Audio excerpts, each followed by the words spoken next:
Go ahead. Also, would turn off the background noise. Probably. It is unlikely, but I will check. It's unfortunately the acoustics in this room just are not that good. Yeah. It's been an issue for a long time. Okay, thank you. Okay, I want to thank everybody for coming out to this meeting for the Athens comprehensive planning process, specifically about energy, environment, and sustainability. Before we start, I do want to give everybody a brief overview of the planning process so far and what it's going to look like in the future.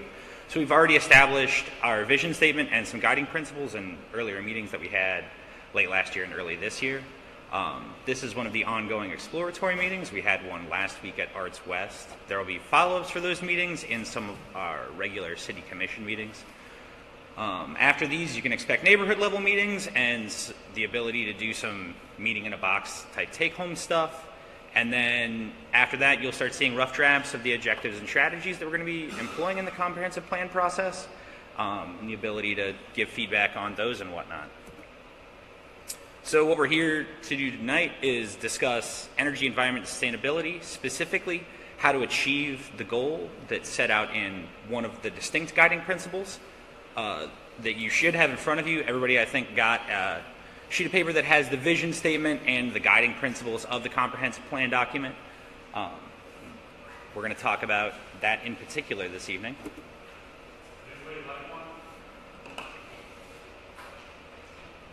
So before we can talk about how we're going to achieve that goal, we need to talk about where we are right now.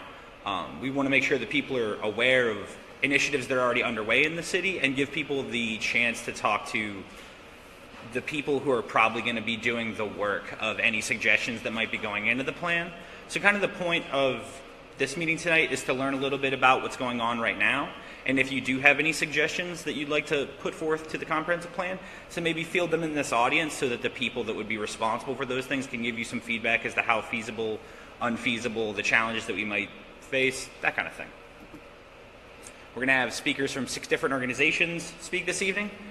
Everybody should have a sheet on them if they have any questions specifically for the speakers or for the planning process itself. We would ask that you write those down, and we will collect all of those on the way out. As planners, we like to gather those sorts of materials and tuck them away forever. That way we have it. There will be some Q&A after all the presenters have had the ability to present their topics. And what we're going to ask everybody to do is list their 3 big suggestions for what they'd like to see on enacting that guiding principle. And we will be collecting all of those at the end on the way out as well.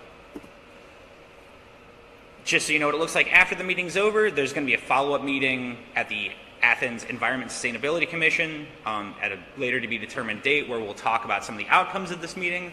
The things that people write down on those papers, we'll be talking about how we might be able to implement those or work that into the plan. Please do make sure that you've left us your contact information on the sign-in sheet in there so that we can keep you plugged into the whole process. And yeah, take-home meetings and neighborhood level meetings will be following after this.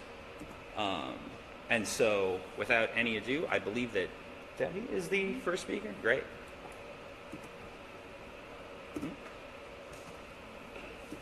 There you go. Great. Thank you.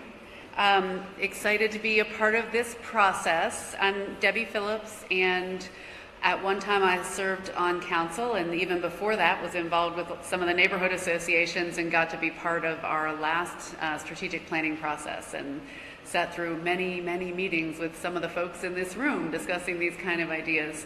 I'm the new CEO of Rural Action and was asked to talk a little bit about who we are and what we do. We do some work currently with the city and also just kind of share some of what's going on in the community. So a lot of people, I think, know one piece of what Rural Action does, but not necessarily the overarching connection of things. So we work to build a more just economy by developing the region's assets in ways that are environmentally, socially, and economically sustainable. We really are working toward a region with clean streams and healthy forests, a place where thriving family farms and meaningful livelihoods exist for everyone. Vibrant communities with people engaged as good stewards of the world they live in and working together to make this vision a reality. So it's really, I think some people know the watershed work or the ag work or different pieces of it, but it really is trying to think about how all of these things fit together to create the kind of communities we really want to live in. The members of rural action engaged over a long period of time, developing a theory of change of how we get there. And that's important because for us, it's a lot about how the work is done rather than only the end results. So working through engaging communities, learning together about issues, helping people develop more control of the assets in the region here locally, building infrastructure and helping folks connect to markets. So some of that work is illustrated if you look at some of our different projects of really trying to help people build off of what we have here and develop a strategy that's going to help people be able to live here for the long haul. One of the things that I've heard Carol Cure say is that Appalachia has long been treated as an internal colony of the United States, and that's really an accurate description when you think about the way there's been a lot of resource extraction, a lot of labor that has left the area, but very little wealth that's been created here. So it's hard for folks really to find a way to live well, stay here, and keep their families around and all of that. So trying to look at all of these things and how they're connected and how we can use what we have to create really strong communities here locally. We work in a bunch of different sectors. One of them is environmental education, and this work is really, really exciting. And it's not just getting outside, which is incredibly beneficial in and of itself, but there's research that shows that time spent in nature is one of the things that can help people have greater just peace and relaxation, have less time spent in brooding thoughts.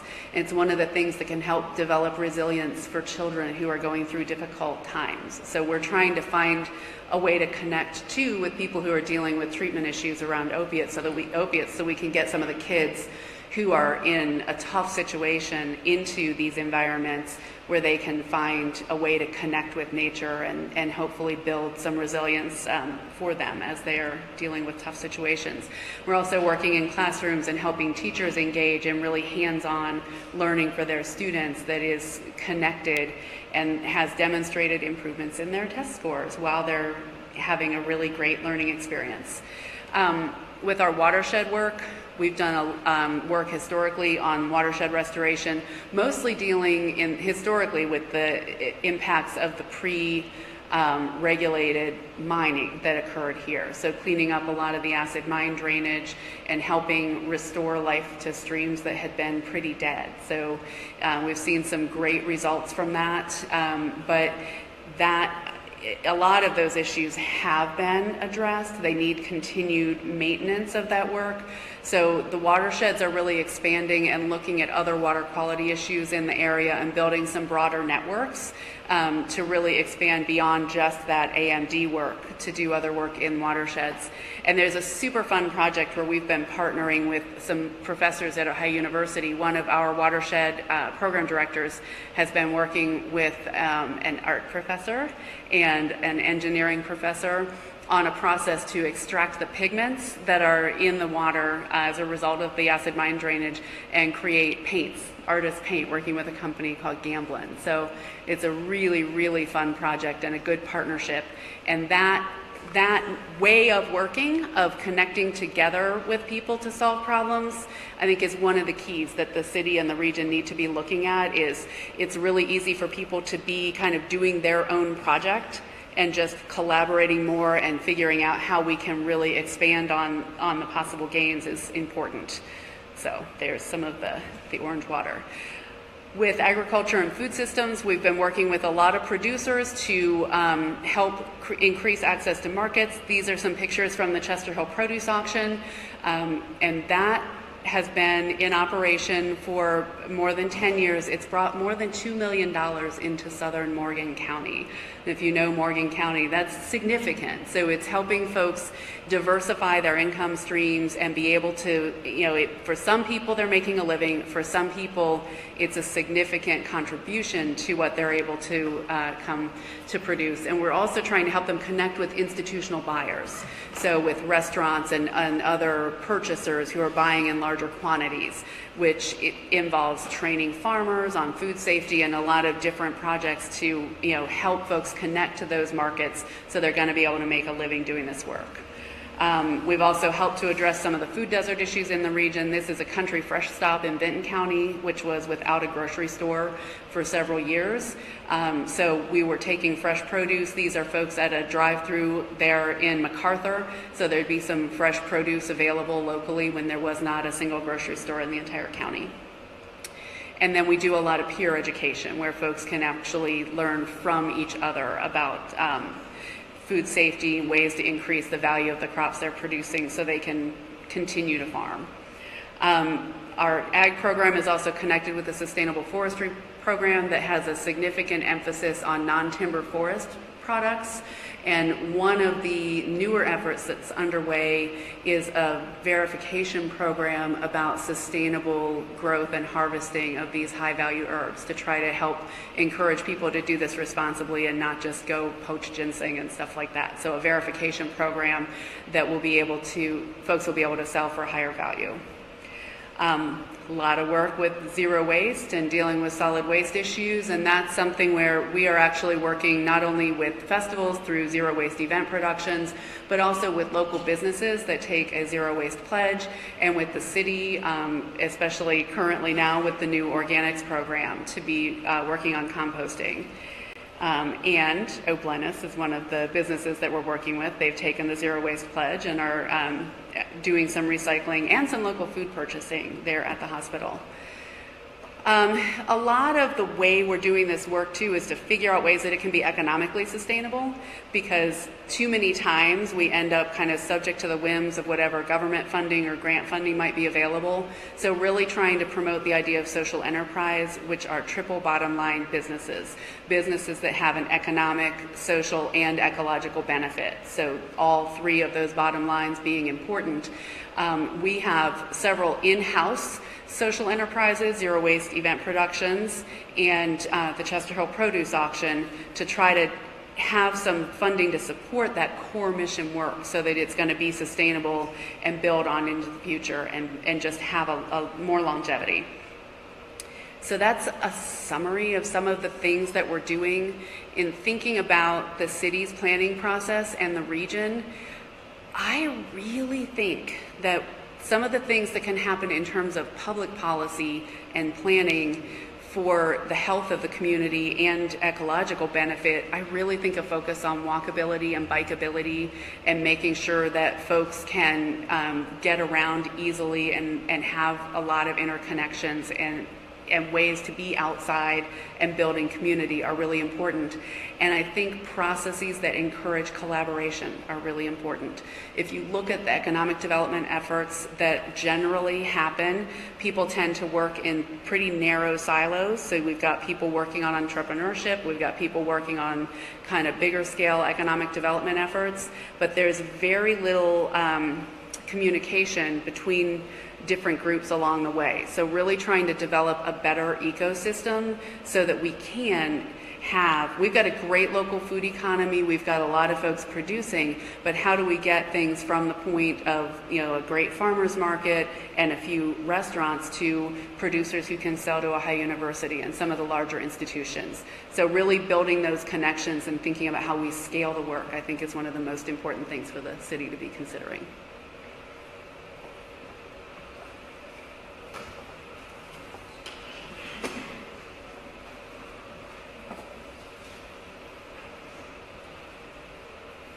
Separate ones? Well, it just went back to the separate. Yes. Debbie Dunn.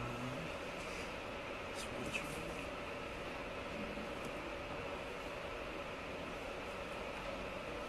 So I can introduce you really quick. Sure.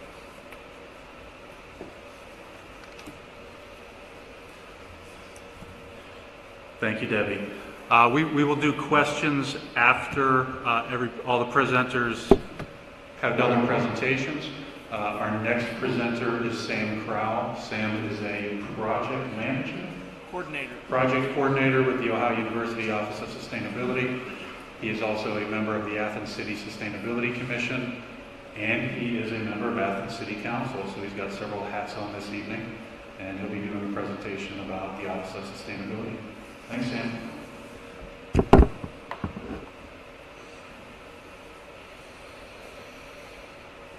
Thanks, Paul.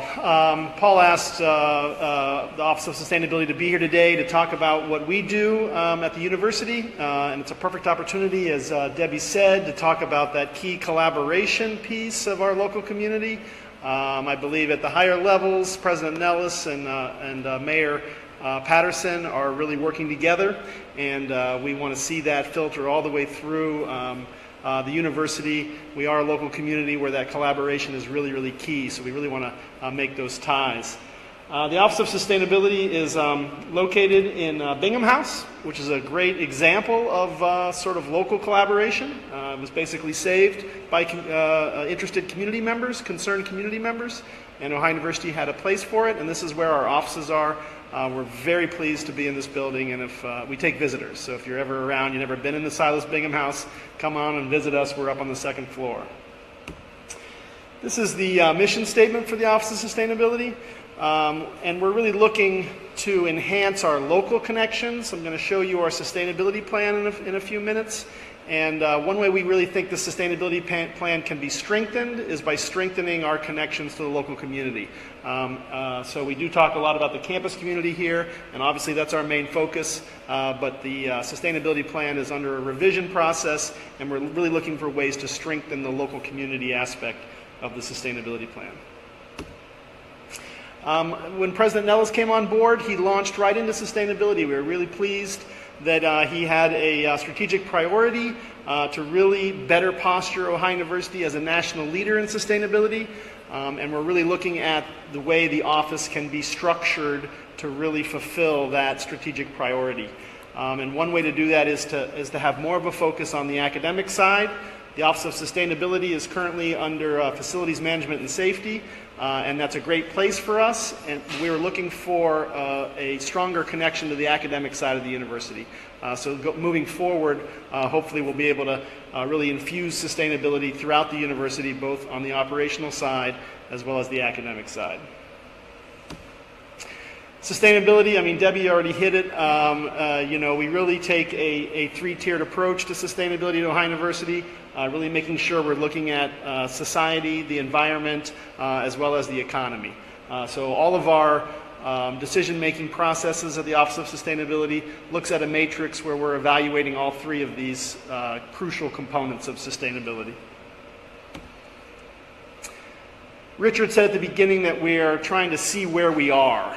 Well, that's a benchmarking. The university really feels that in order to move forward, then you really need to know where you are. And so benchmarking sustainability is very important. If you can't measure it, as Peter Drucker said, you can't manage it.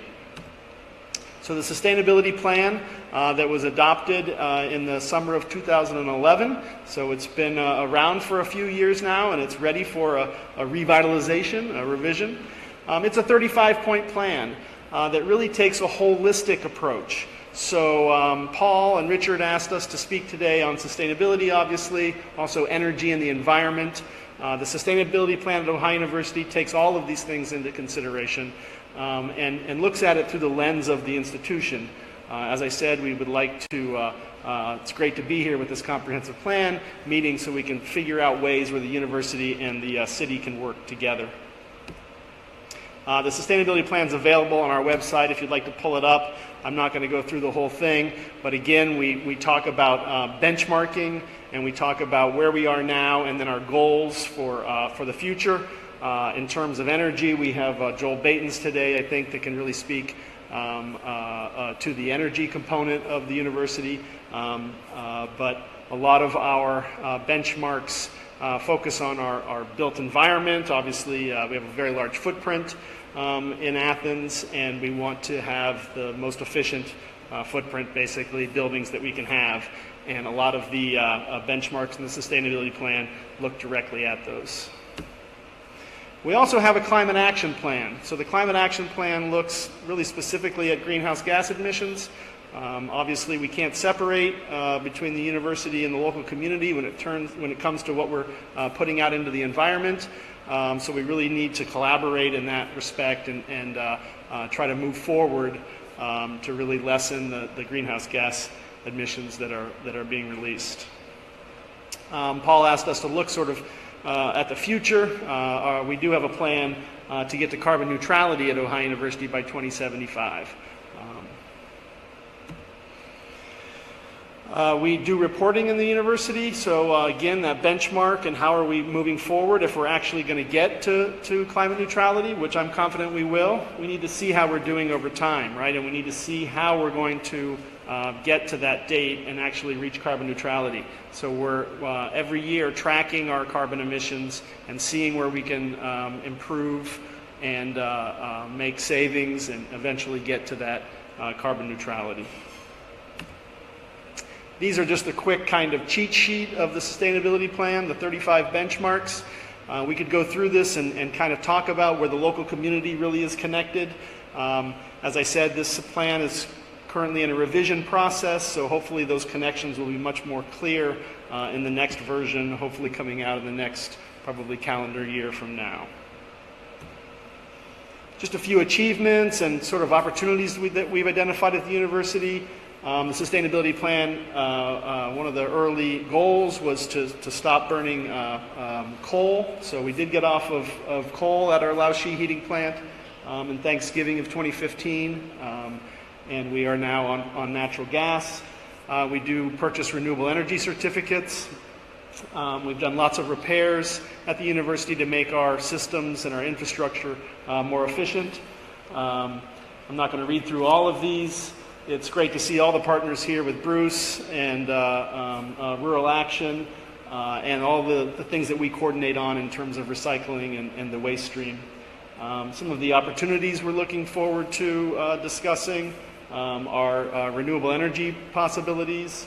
My colleague Elaine Getz in the back is teaching a class this semester on sustainable construction, and she has students who are evaluating this very building for its efficiencies or its inefficiencies through a process called LEED EBOM, Existing Buildings Operations and Maintenance. Zero waste initiatives are things that we're always looking to improve upon at the university, including composting. I was just telling my class today that the city is moving forward on a composting initiative to sort of pilot curbside composting. We constantly get asked at the university from our students about expanding composter operations. It's great to see the city and the university work forward on some of those operational issues that maybe can't happen without us working together. Obviously, we're always looking at energy dashboards, and I'll leave that up to Joel. Thank you, and questions will be later.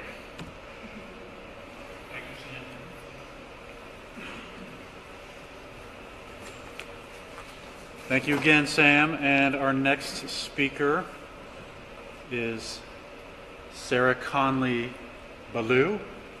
Did I get that right? You did. Great, thank you. Sarah is the Executive Director of Upgrade Ohio. She's an Athens County resident as well. And you are ready to go, Sarah. Okay. Thank you. Thanks, Paul. Hey, everyone. So I think I'll begin by just putting Upgrade Ohio in context of the other sustainability initiatives taking place in our broader community. Upgrade Ohio is an organization that is, I think, built around cheerleading. Our goal is to really excite people and help them see the value in a transition to cleaner energy. Energy is a hard subject to excite people about, and so using innovative community-based methods to just talk about energy, find entry points for a more equitable energy environment, a more inclusive energy environment is really the goal, one of the many goals of Upgrade Ohio. Our organization works on three fronts. We have done community-based energy efficiency initiatives, such as distributing LED light bulbs, landlord energy efficiency programs, that kind of thing. We've also been working closely with the City of Athens, Athens County, on renewable energy development initiatives, which I will focus on in my talk more directly. We also have been working to improve the environment for clean transportation here in Athens County, greater Southeast Ohio area, by developing electric vehicle infrastructure. We've been installing electric vehicle charging stations and fostering the growth of electric vehicle ownership in our community through some innovative programs. So, the idea here is, people are, I think, looking for ways to take personal action steps forward in being more sustainable, and our goal is to really help them do that. So, I think one of the most difficult challenges to the Athens City Sustainability Action Plan is really institutionalizing the solar development goals that the city has. They're stated, they're clear in numbers, but to actually reach those goals does take some critical steps. And so in partnership with the Southeast Ohio Public Energy Council, the City Council has reviewed and authorized a ballot initiative that voters in the City of Athens will be seeing on the May 8th primary that asks the voters, would you be willing to pay an additional 2 mils per kilowatt hour on your electric bill? This is if you are a SOPEC electric aggregation customer. Most city residents are, 70 to 80%, and they're paying an affordable utility bill. This fee would increase their utility bill by around $1.60 to $1.80 per month. That revenue generated from that fee would be used to provide a funding stream for solar development. So I'm going to get into some slides. I forgot I had slides. Hang on, let me do this. What I just said, City Council made this possible February 5th, and again, the goal is to collect revenues through this fee to invest in a community solar program. And these solar assets would be put on city buildings and public serving buildings. The impetus behind this is really to account for the cost of carbon. Here we are generating electricity, paying for it, and we all know utility bills ain't cheap. But when we do generate that fossil fuel-based energy, we're not only creating the emissions that you see that we can kind of quantify, but beyond that, there are economic damages to our environment and to our economy that are not accounted for in our utility bills. So in theory, if we were to account for all of those carbon emission costs, we would be paying $36 for every metric ton of carbon that's emitted into the atmosphere. This would amount to 2.7 cents per kilowatt hour in a standard home, or if we were to put that into your average monthly utility bill, you'd pay an extra $20 to $25 per month. And I think for most of us, we realize that while we would like to offset our entire carbon damage, we can't, affordably speaking, offset our entire carbon cost. And so the proposed carbon fee mitigates a portion of that carbon damage, really only 0.2 cents, which for the average homeowner, which consumes around 800 to 900 kilowatt hours a month, looks at about $1.60 to $1.80 per household. So it's an incremental step towards offsetting that carbon emission.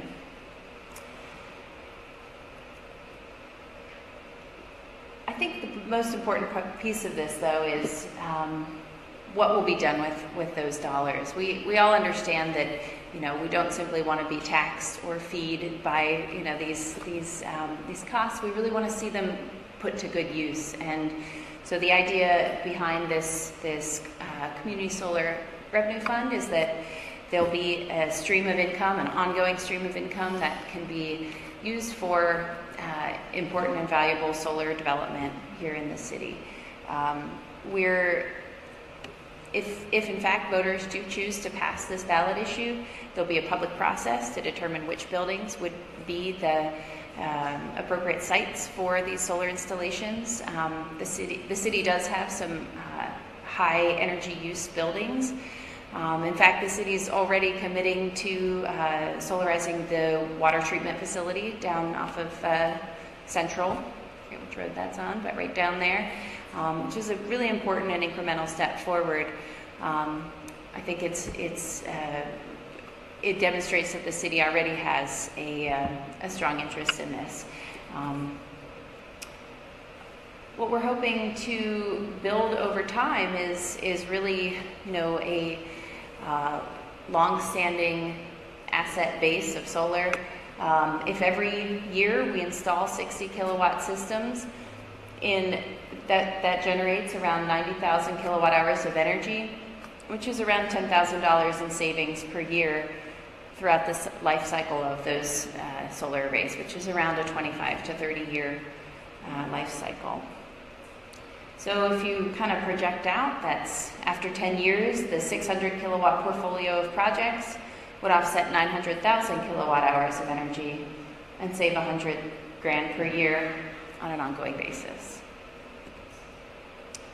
Beyond the use of these funds for generating solar, there's also an opportunity for the renewable energy credits that come with the system to be essentially sold back to the system purchasers, i.e.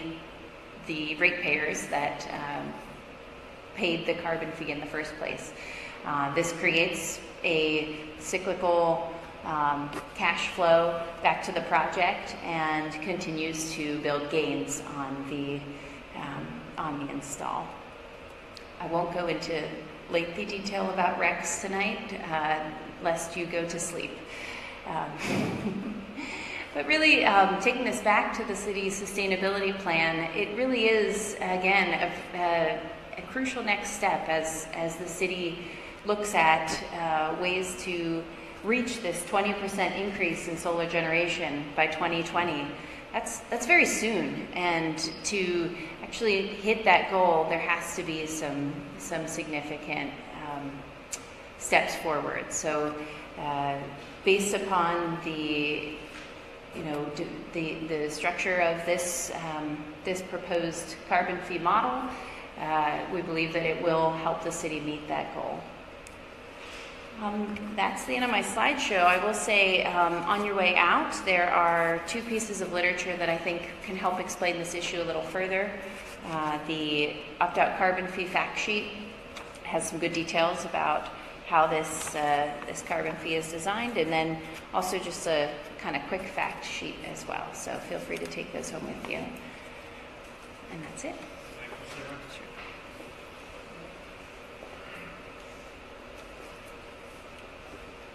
Okay, everybody, just a few more of these to go. Thank you for your patience.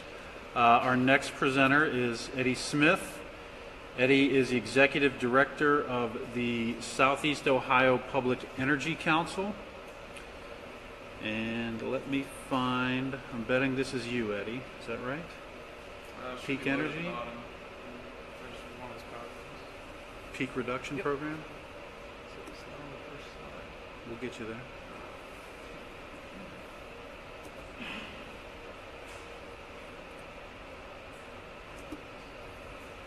Thanks, Eddie. Thanks, Paul.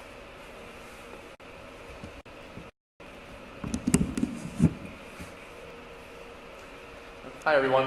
My name is Eddie Smith, and I serve as the Executive Director of the Southeast Ohio Public Energy Council. And if you're not familiar with the Southeast Ohio Public Energy Council, we're a regional council of governments, which means we're among the local governments in the Southeast Ohio region that wanted to work cooperatively and create common shared programs where each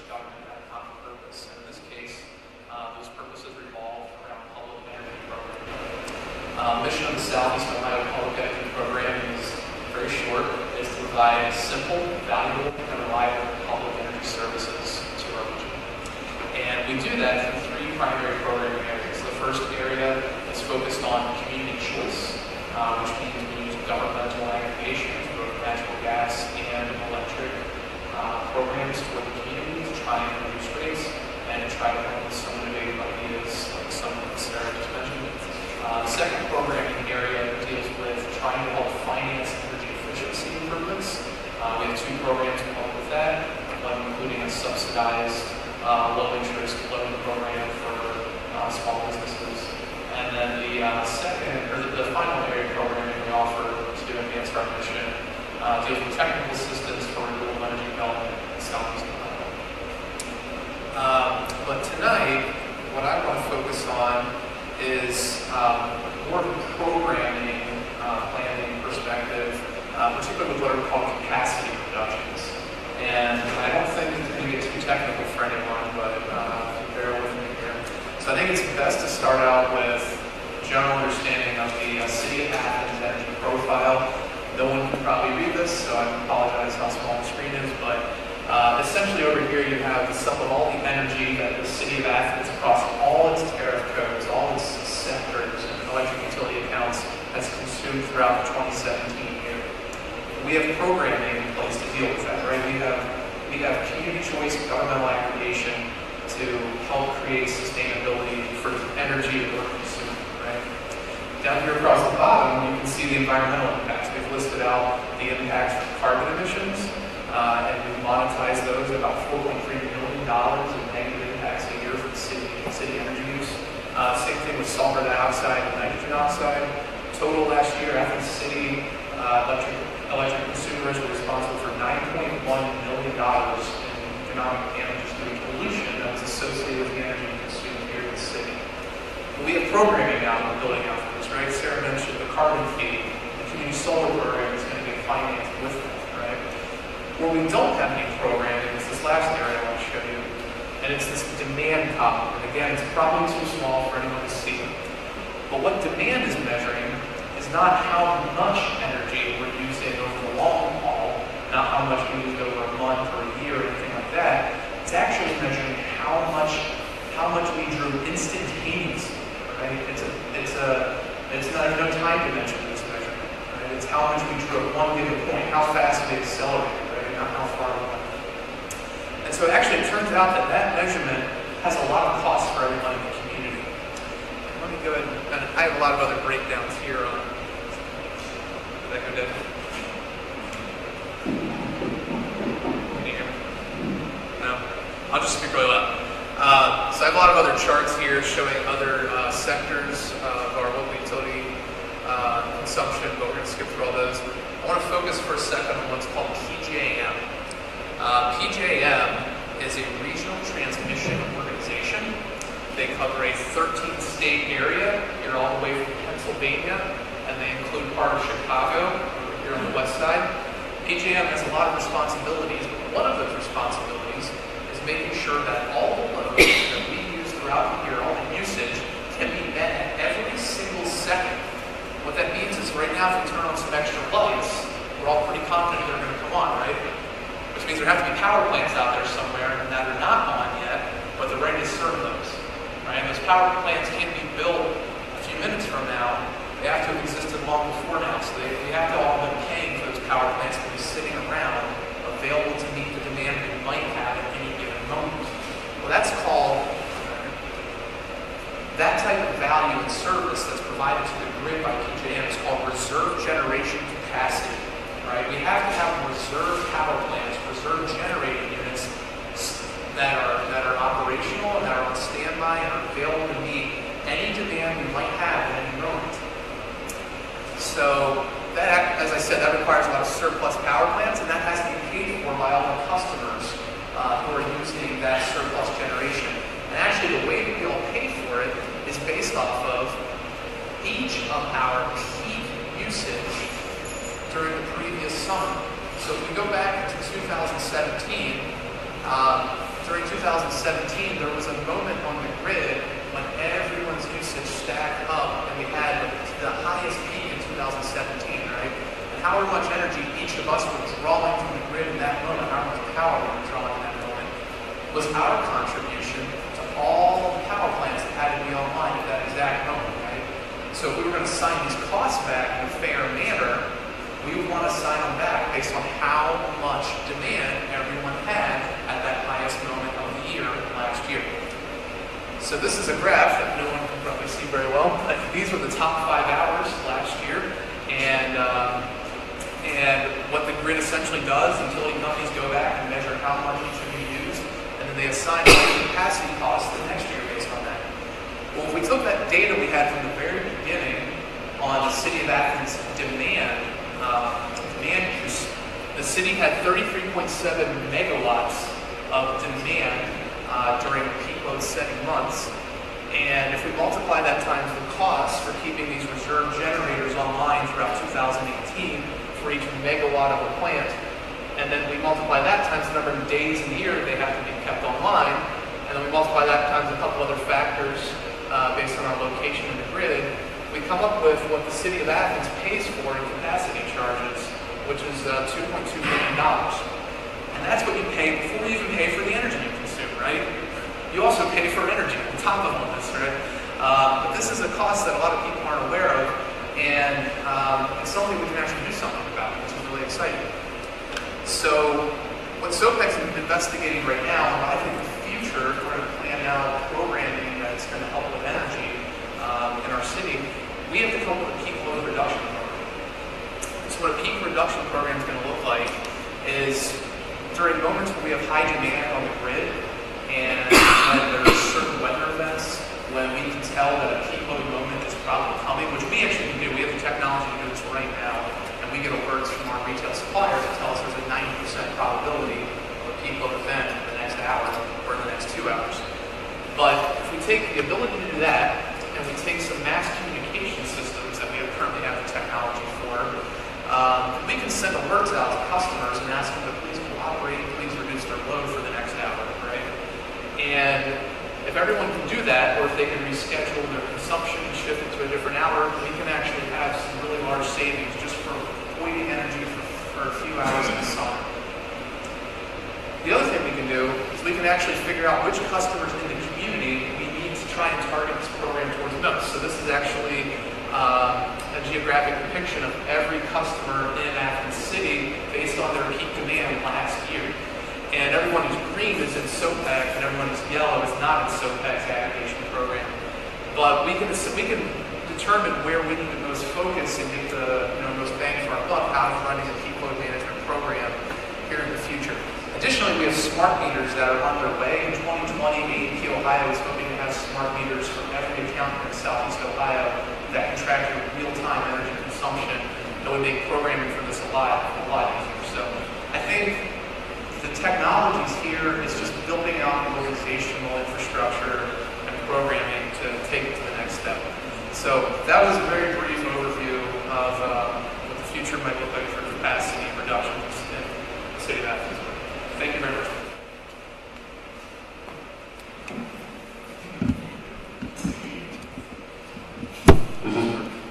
Is this working? Thank you, Andy. It sounds like it may be working a little bit. Okay. Our next presenter is Bruce Underwood. Bruce is the Executive Director at the Athens Hocking Recycling Centers, Inc. And he will be giving an update on some of the goings-on with Athens Hocking Recycling. I think my battery's dying. You Paul, use that one. the other thing is you can't have them both on at the same time if they won't work. I was told we could. Can't hear you. Yeah. Fair enough. Sorry, I'm streaming. Is this one working at all? Yes. Yes, okay. Good evening. Again, thanks, Paul, for the invitation. I'm Bruce Underwood, the director at the Athens Hocking Recycling Center. Just want to give a quick, brief overview of what we do. A lot of people think we're still a department of the city, which I think at some point in time we were. I've been with the organization about 4 years, but we're a 501c3 nonprofit, and we do a lot of different things. I just got our home page pulled up here, and I'll play a little short video of our facility as well. We do a lot of different things. So we do recycling, we do trash collection, and we do food waste collection. And we do that not only for the City of Athens. The City of Athens is certainly one of our biggest clients, but we also provide all the services for Ohio University, for the Solid Waste District, for Hocking College, and many businesses and residences throughout Athens and Hocking County. The Solid Waste District contract that we provide services for, there are 22 public drop-off locations that have become immensely popular over the last couple of years, and that generates a significant throughput for our facility. Over the past couple of years, we've made some significant investments. My board of directors and our staff at the recycling center have really tried to push things and try to offer services to the public that's needed. And one of those things that the public has wanted and that has really increased participation is single-stream recycling. And that's possible because of our multi-million-dollar investment in our facility out on Poston Road. And so now that you can put all your curbside recycling out in one bin, you don't have to sort it out. I'm very thankful for that, so I don't have to do that at my house either. But you can do that because you can send it to our facility and we sort it out for you. And that's really made it much more convenient for a lot of folks in the city and in greater Athens and Hocking County to participate in recycling. One of the past impediments to recycling is access. So if you didn't have access to the service, you couldn't use it. So I mentioned that Solid Waste District, that public drop-off program has become more and more popular because we've increased the access. So it's now available to 90% of the public within those two counties. So a lot more people use it. We get a lot more throughput. Just several years ago in 2012, we were processing about 3,300 tons. We're currently, for 20 years 17, we're at 5,500 tons. That's 11 million pounds of recycled material a year, which is quite significant. And that's not even including our organics program, which I'll talk a little bit about as well.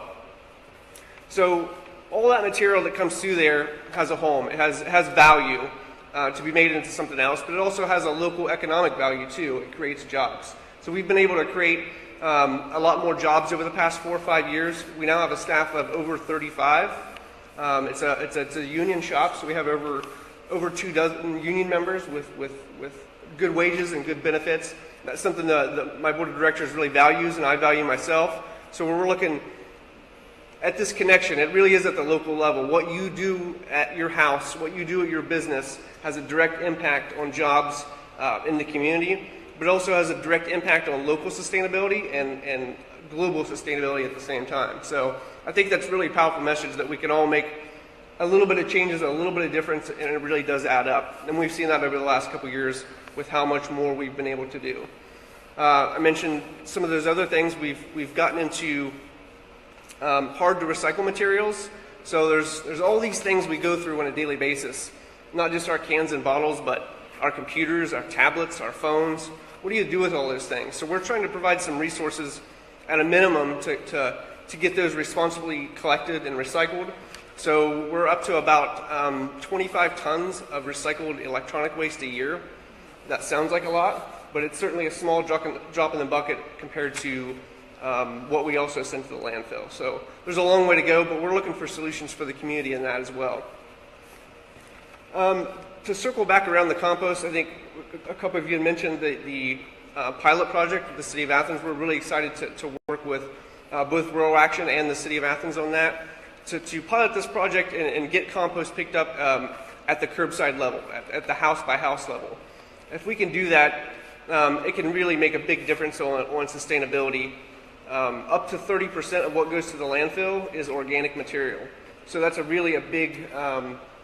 big opportunity out there. We've already been working on it a little bit, but to be able to partner with the city and Rural Action to really full force at it, I think we can make even a bigger difference with that. I don't know if you've seen it there, but on our picture, we have a Class 2 compost facility.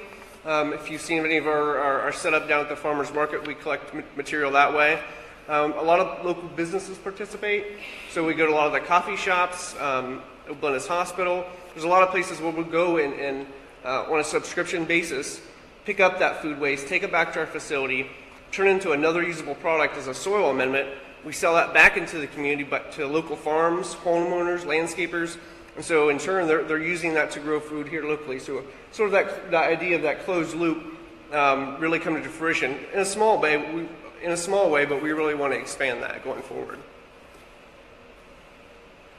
Did you have that video pulled up, Paul?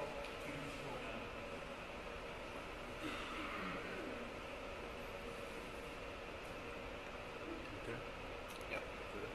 Just start it over.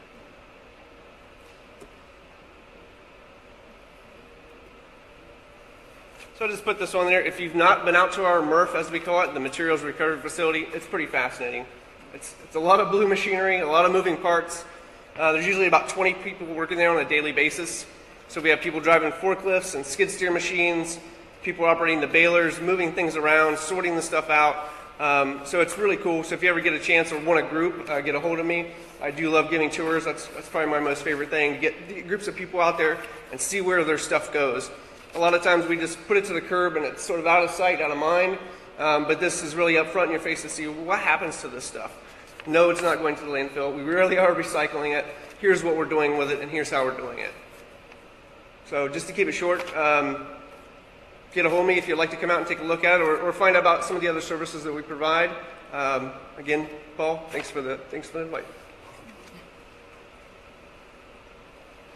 And I will add, if you have not had the opportunity to tour the recycling facility, it is, if you're curious, it is certainly worth your time. It is a significant industrial site, but it is really eye-opening to see what happens to all the stuff we leave at the curb. From my experience and several others who've been out there, seeing how it all works is a really good way to get you to be a better recycler. And if you compare that with the landfill, and the compost facility is absolutely amazing as well if you're not composting.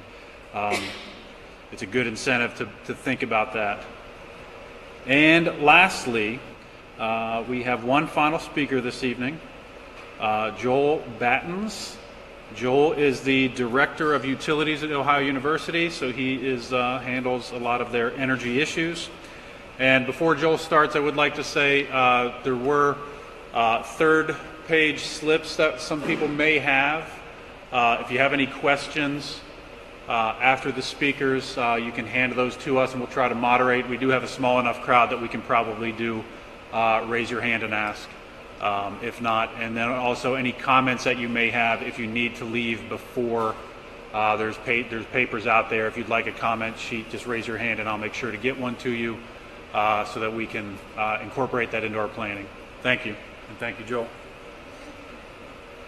Thanks, Paul. Thanks for inviting me here tonight. Hello, everybody here and on the internet through Facebook. I wanted to share just whatever you need to know about Ohio University utilities, and I'll be happy to answer any questions when we get to the end. So a little bit about myself here. Started September 8th, 2015.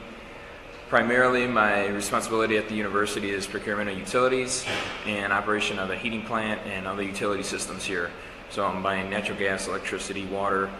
We also have the utility locates run through my shop, and I have the utility master plan implementation there. So there is a utility master plan for the university, and that's our guiding document for how we are moving forward. So I had to put a timeline on here about how we are moving away from coal, basically reducing our carbon. So 2015, President McDavis had an initiative to get off coal, and we started then transferring our central plant, Laushi heating plant, the coal boilers there, and took those offline. We got in temporary boilers, started burning gas. Gas is our primary fuel there, and the last time we burned coal was Thanksgiving 2015. And since then, let's see, 2016, there was a lot of demolition. We started procuring renewable energy for our electricity. We get currently 50% of our electricity from renewable sources, and that's about 20% of our total campus energy. We are in the final stages of commissioning the gas boilers right now, so the temporary boilers are gone, the permanent boilers are in there, and we're getting those tuned up.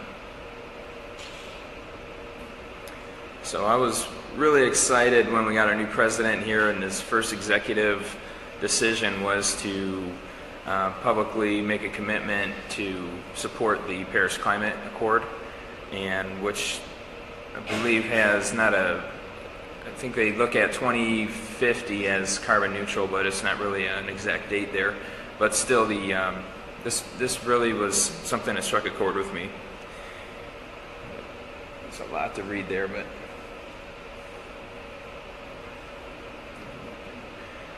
let's see. So I want to highlight some energy efficiency projects that are ongoing. I mentioned the coal to gas boilers. There's several other equipment at the heating plant related to efficiency. There's economizers, softeners, polishers. The softeners and polishers are really water treatment. I can get into any details on that if you want. We do an annual steam shutdown where we go through our tunnel systems and repair leaks and make sure that the steam that we're going out and that we get that condensate comes back and that we're not losing a lot of heat through uninsulated pipes and things. We are designing a new chiller plant. It should be operational in 2020. And there's a metering program where we're looking at metering all of our utilities on our campus buildings so that we can get a better idea of where we're using energy on campus and help us make decisions about where we're going to invest in energy efficiency and how we can operate those buildings ongoing. And in relation to that is the building controls. So that's how are we operating air handlers and temperature controls and other components of climate control in the buildings.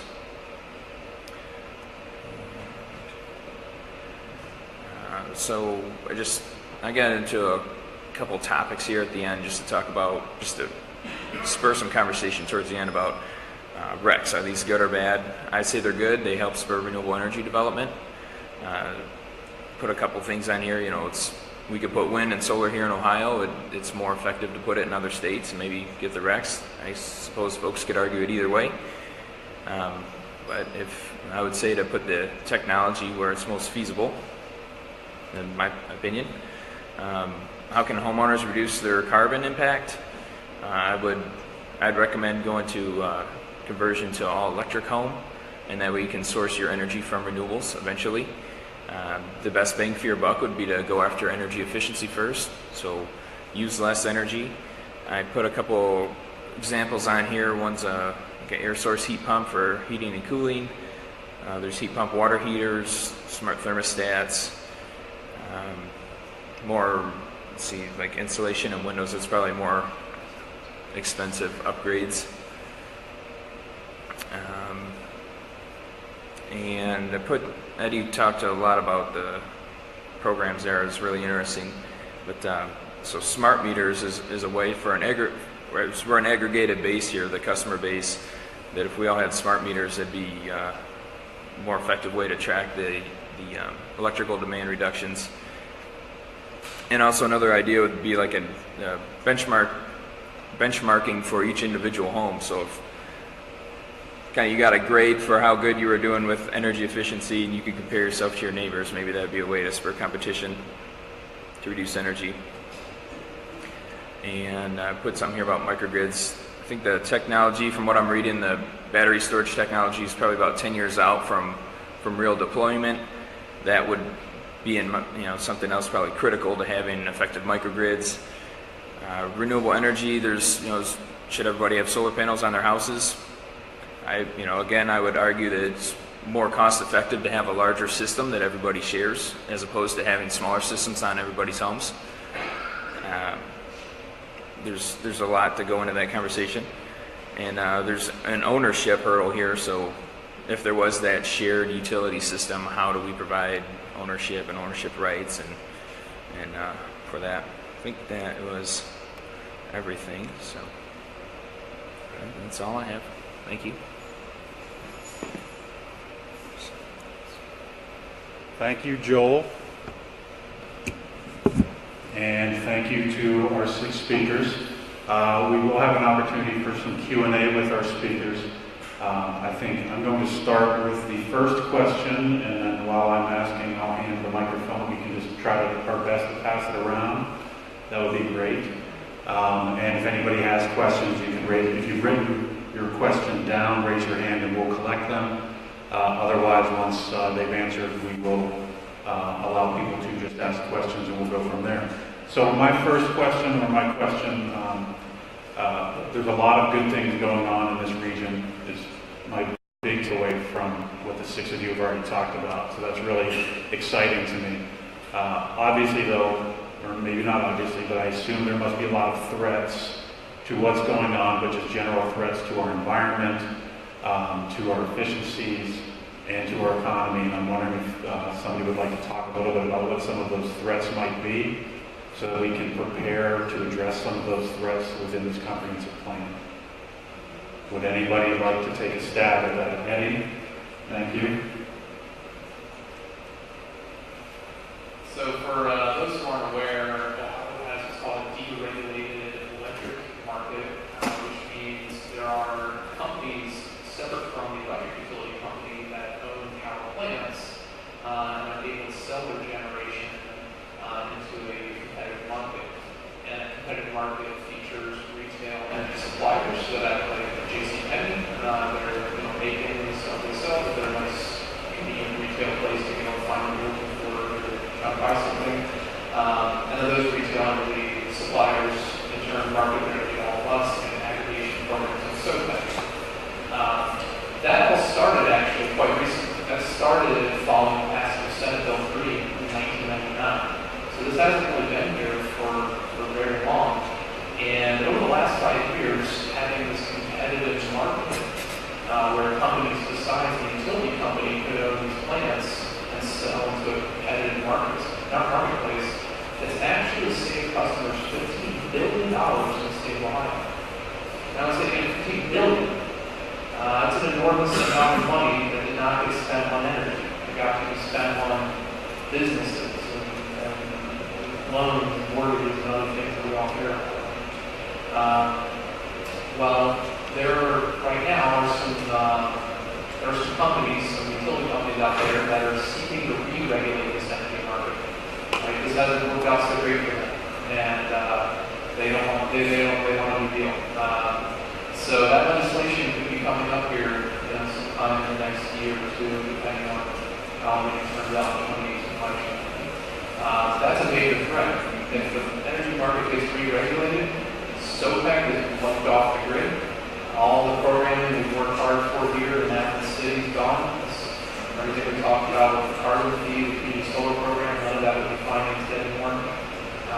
So that one piece of legislation could be a major threat.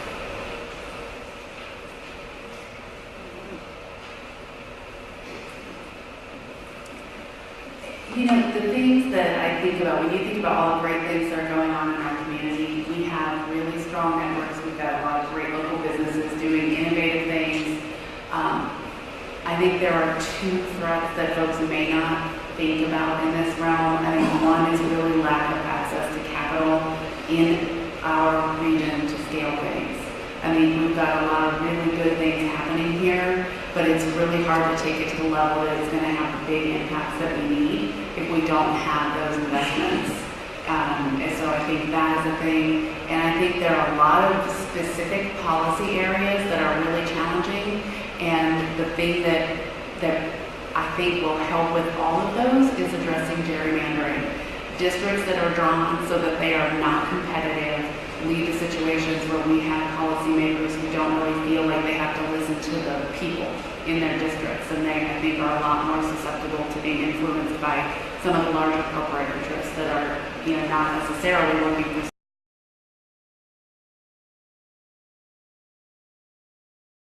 gerrymandering and working to increase access to capital so that we can scale some of these things. I think those things are really important.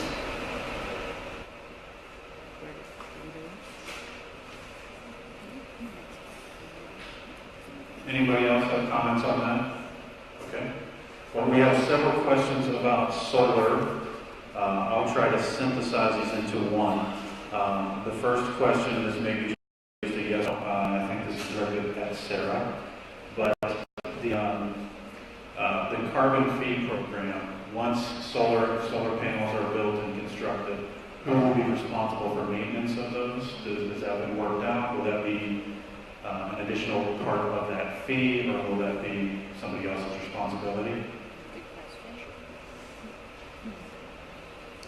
So should the voters in Athens pass the carbon fee ballot issue, there will be a public process following that to determine where those solar installations will be placed and what costs would be incurred over the life cycle of those systems. So there will be time and, a plan in place to make sure that any of the revenues or that the funds be spent not simply on the installation, procurement, construction of the solar arrays, but also the long-term life cycle, which, in many solar systems, especially larger installations, there's a cost if, the inverter goes down, you have to replace that, those kinds of things. So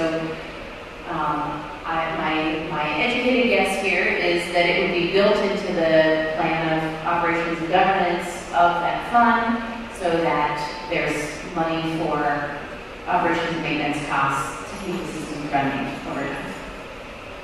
Okay.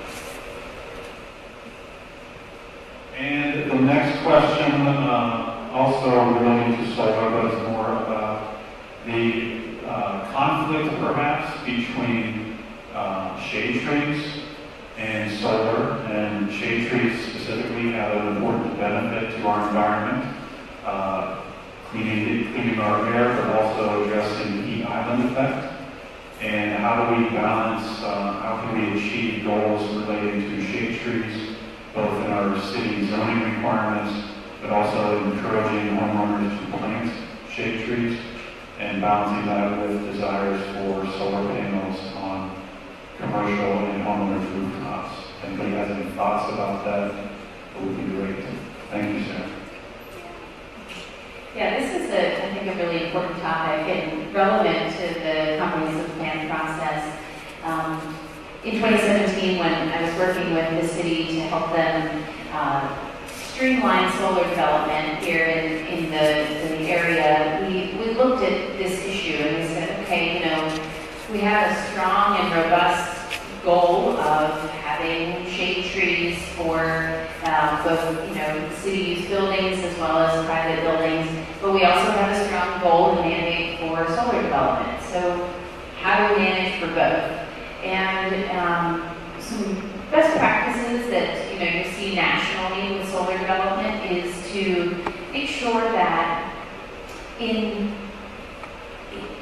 I guess best practices would say don't cut down the tree for solar, which I think is pretty obvious and should be institutionalized. But I think further, it's important to design solar arrays where if the rooftop site is not appropriate because of a shade tree, look at a ground mount site, look at an adjacent building, find other arrangements.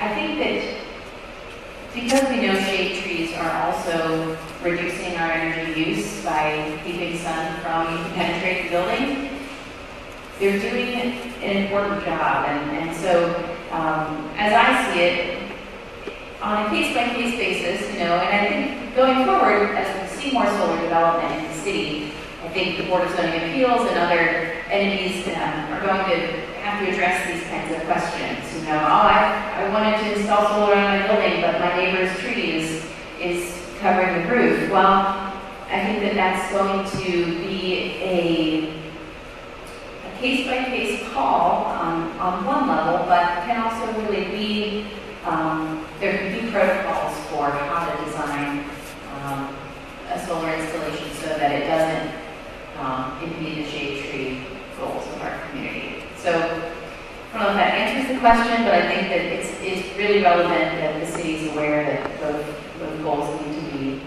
kept in mind. I think the economics of it show that in any case, if there's ever reduced solar feasibility due to shading, the economy needs to use resources just leave the tree. Benefits, more wind cooling will outweigh the cost of cutting down tree and putting in solar. So if there's going to be a rulemaking process or anything like that in the planning process, I would just default to it. Default to the tree, is that what you said? Default. Okay. Glenn wants to speak to that. Yes, Glenn, did you have a question about that? On that, it's a good argument for consolidating community solar as opposed to case by case, house by house solar. There are issues of scale here with regard to the trees and the energy generation. Okay, next question. Debbie, you talked about wealth creation in Southeast Ohio and how a lot of industry hasn't generated lasting long-term wealth. Can you talk a little bit about, and anybody else would like to, about how sustainability and some of these energy initiatives and other things can help contribute towards long-term wealth creation in Southeast Ohio and, of course, specifically Athens? Thank you. You know, I think that it's true in rural places generally. We need to create a lot of the jobs and build things ourselves. There aren't necessarily companies that want to just show up in a rural place and build some big facility and hire a bunch of people. A lot of the jobs that are created in rural places are because people come up with solutions and build their own businesses in their own way forward. And that's essential if we're going to be able to have the great quality of life that we do here in our region. I think there are some really good concrete examples. If you look at things like the work that's going on with non-timber forest products and trying to help increase planting stock of high-value understory crops, people who own land could cut the timber once and sell it and then have a lot less value on their land, or they could invest in cultivating something that can generate income on an ongoing basis on their land. It's unlikely to be like somebody's entire livelihood depending on the size of their property, but it can help diversify their income stream. I think if you want to look at the issues of capital and how that plays into it, the paint project is a really awesome project. And right now, the footers are poured and we're getting ready to start a pilot for proof of concept that you can treat the acid mine drainage at the same time that you're removing a pigment that has commercial value. That is a pretty small scale project, and it works because we're working with an artist paint company that's doing a higher value product. If you wanted to scale that technology so that we're treating a lot more streams that need to be treated and producing a lot more pigment, we need to have investment in our region. And probably the simplest thing, the people who came up with this idea could sell their idea to some big company somewhere who could make money off of it and create jobs, but it wouldn't necessarily help our region in an ongoing way. So that's where we've got to really work together to figure out how we scale these things step by step so that we can grow things that stay here that are solving more than one problem at a time. So that's one example. I think there are a lot of them. And you look at some of the work that's going on with solid waste and some of the other issues, we can turn some of the things that we have here that we need to deal with into things that create value and create jobs in our community, and it just helps strengthen the community overall. Other folks want to speak to that? Anyone else? Okay. The next question, similar to a question I was going to ask as well, so that was very timely. It's a two-part, but the first part is, what is the city's goal for being 100% carbon-free? And I believe Mayor Patterson signed the Mayor's Climate Action Agreement last year, and the goal for that is the same as what President Ellis signed, which is to be carbon-free by 2075. My question, which is the same as this person's, and I did not write it, is should that goal be moved up? Or does anybody on this panel have any thoughts about the reality of moving that forward to make it more achievable within 1 or 2 generations?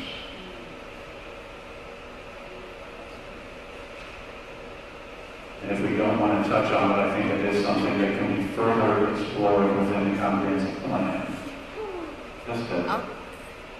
I'll say one thing about that. I think it is important that we deal with this as quickly as we can. And I think that all of the things that have been discussed here are important for individuals and local communities, but there are larger policy questions that are at stake here. If you look at the issue of the standby power and what happens with respect to peak demand. We've got all kinds of industrial facilities along the Ohio River who can use waste heat to generate power and do true combined heat and power operations, but it's not really as economically viable for them because they still have to pay for standby power capacity. So utility policy on a larger scale is an important area, and maybe if this community wants to see those timelines move up, it's going to be working with local officials to work on another level in terms of policy change that can scale the impacts. Eddie? I'll just say from the Office of Sustainability's perspective of Ohio University, we would love to see that date moved up. But those decisions are made at a higher pay grade than mine. And there's a very complicated, obviously, system in place to really get there. We're committed to getting there. We're committed to getting to carbon neutrality, and we're doing the benchmarking to try to figure out how to get there. As we look more at the possibilities that we have today with renewable energy systems as well as renewable energy credits, there are lots of ways to get there. We just want to make sure that the path forward is clear and we're not just shooting in the dark for an earlier date without a real plan to get there. So we would love to see an earlier date, but we also need a plan behind it that makes it really feasible. I have an answer to a question Paul did not ask, but it's related.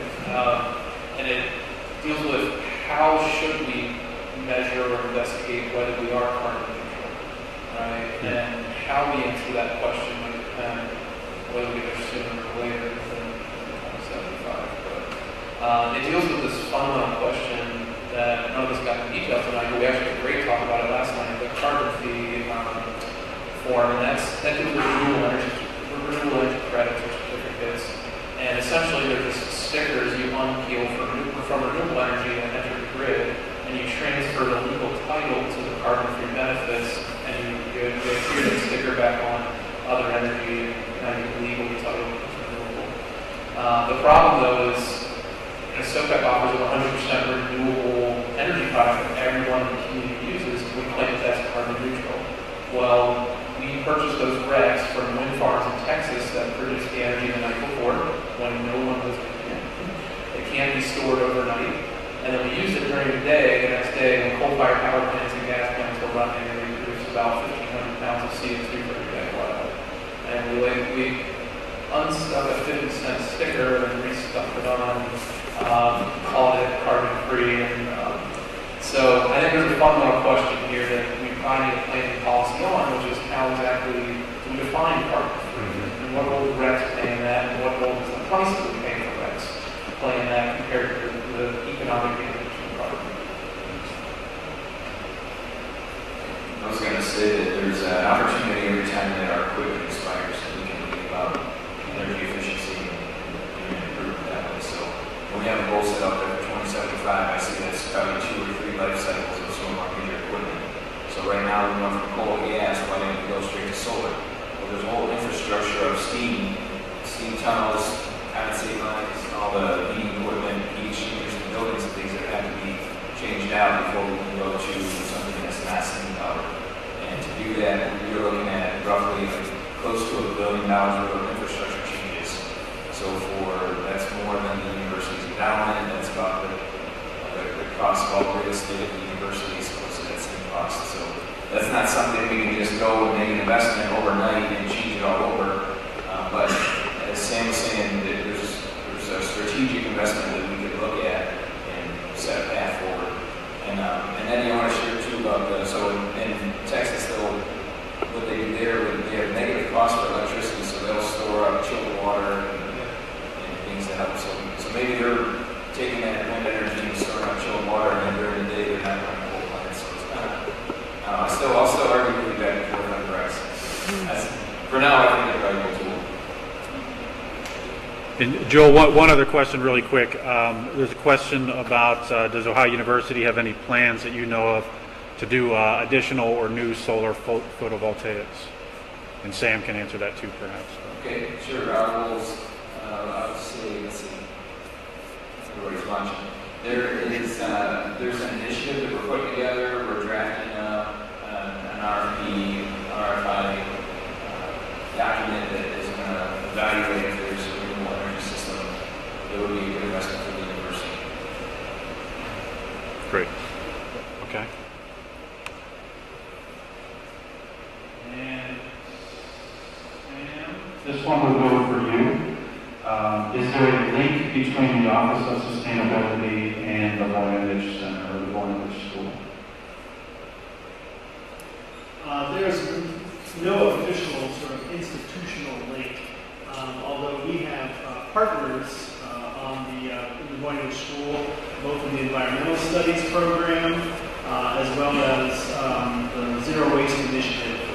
And we work regularly with the Zero Waste Initiative on a lot of some waste issues. And the class that I teach is through the Environmental Studies program, so we have an academic collaboration. And we are regularly reaching out between the programs that are led within environmental studies and the Office of Sustainability initiatives when it comes to programming on campus, whether it's looking at plastic bag use or looking at local food issues or, again, waste. They are, and water issues, they are some of the experts that we draw from when we're trying to figure out some of the programs we can do on campus in order to improve sustainability. Thank you, Sam. Our next question is, how closely can or do the university and the city collaborate on expensive improvements like rolling out electric vehicle charging stations? I think I can probably answer that as well as anybody. The city and the university collaborate in a lot of ways. That's probably a given. This is a specific question. There's opportunity for us to collaborate more on that, I would say. We haven't really collaborated on EV, but when Ohio University installed electric vehicle charging stations several years ago, we did utilize what the university did as a model, and we tried to follow what they did with some of our projects so that they work for both on campus and in the city. And I think we do have a lot of collaborations with the city and with the Office of Sustainability and a lot of other departments at Ohio University. And that is something we hope to continue to do. Now, here's a good one. How can we make progress with clean energy, water table protection, and I think safe use of coal and minerals when the state government's officials think climate change is a hoax and resource extraction is maybe the best way to expand the economy? Who would like to tackle that? Don't feel as if I'm the best to do so. Debbie, maybe? I think it's the issue one. It's certainly a challenging policy climate. And I really think that a big part of the answer is working on issue one, working on the redistricting reform. You know, this district here has always been one that's been very competitive. When I was elected to the House, I won by 514 votes, which is a tiny margin, and they tend to be pretty close races. And I think that folks on both sides of the aisle have felt like they had somebody who listened, both with my predecessor and with me, and I think a lot of folks feel with my successor. And I think that a lot of that's because it's a pretty competitive district, so people stay a little more connected to the community. There are a lot of districts where the fight happens in the primaries, and you end up with people that are on the extreme ends of their parties, and it's really hard to get folks to work together that way. So I think working for responsive government, good government generally is the way to deal with that, but the climate now is really toxic and really difficult. Anything else? Thanks. When I take an opportunity, I was going to say this at another question, but we should be careful not to stigmatize coal folks. Because really, there's a lot of people in this area, and I'm kind of a transplant here from Detroit, so I really didn't understand until I got here.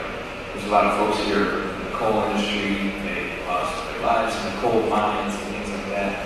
And coal built up the industry that we have here. Coal is used for first-generation electricity on a commercial scale.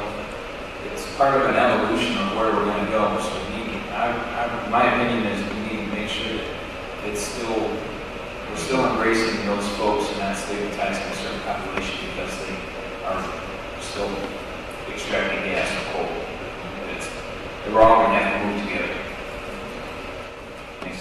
Good point. Thank you, Joel. Okay. Maybe for Eddie, are there smart metering options for individuals, or is this a utility scale upgrade? And how do individuals fit into these type of plans? Are there reasons for or against decentralization in the various energy sectors? It's like a three-part question, so I'm going to try to remember all those. There are actually already today smart meter options for individual customers. Any of you can contact your utility. You can just pay the actual cost of having the utility company install that piece of equipment. It doesn't need to be amortized over your bills as a bucket cost in your cost of class. You can pay that yourself right now if you want. You can also, there's some cool technology that's being invented by some really clever people. One of them locally is called Phillips. That anyone's aware of Benoit and his company and the rest of his team is working on that device. And it's just a cool little magnetic sensor you attach to your meter, and it Bluetooth or Wi-Fi is your real-time energy consumption from your meter to your smartphone through your household network. So you can actually, you can track that, and with the program, if we have the actual programming infrastructure in place, where enough people had that, then we can say, hey, last summer, if you can show what you actually consumed for those 5 people setting hours, and you weren't causing that huge peak, we will refund, SOPAC will refund back to you a certain portion of everyone's capacity costs since you didn't cause them. And that creates an incentive for everyone to start reducing and start participating in the program. So those options do exist today, whether or not the utility company does it before. The utility company, though, is absolutely incentivized to get as much of that technology in a rate base as soon because that is their biggest business strategy right now, is to get smart meters on everyone's property so that all of that can become regulatory assets and they can earn rate of return on all those assets. So it's probably very likely going to happen in the next couple of years. That being said, there's news already that the utility company is not going to actually reduce any of your individual people consumption capacity charges, even if you do reduce. So that's where organizations like SOPAC have to actually build out the programs to do that ourselves. So I think I answered all 3. But all that goes away, re-regulation. Thank you, Eddie. We have one last question, and we are a few minutes past our desired close time of 8 p.m., so I know I promised everybody 8 o'clock, so I'm just going to ask this one last question. I think I can actually answer it probably better than most up here. But the question is, could we do more to protect and utilize the Hocking River? I think that question is certainly on several levels. With the water quality, I believe the Hocking River is in pretty good shape. We do work in a regulatory environment with the Army Corps of Engineers and the Hocking River Authority because of the channel project. There has been an organization and a group that's been looking at better ways to utilize it for recreation purposes. Are there ways that we can build a kayak center or something in Athens? I know they had meetings with representatives from the state and the federal level checking that out back in early January. I do not know where that is, but I do think utilization of the Hocking River as a general concept, as well as water quality in the Hocking River, are important things that we need to incorporate into this plan. Now, we are a few minutes past 8, so as far as I'm concerned, if anybody on this panel needs to leave for whatever reason, they are excused. If you have any final thoughts or questions that did not get answered, I'll certainly stick around for a while. If you have any thoughts or comments or questions that you would like us to further consider, please write them down. We will be doing follow-up conversations at our City's Environment and Sustainability Commission, and as needed, we will be doing a lot more exploration on this topic. I would like to thank everybody here for coming. I know your time is important. There were a lot of things you could have done tonight. I truly appreciate that you were willing to come and participate in the comprehensive planning process, so thank you for that. What we can do better, and I will try to do that. I will try to meet your needs. And I would like to thank Debbie and Sam and Sarah and Eddie and Bruce, who got off really easy on the questions, and Joel. If everybody could give them a round of applause, I'd appreciate that too.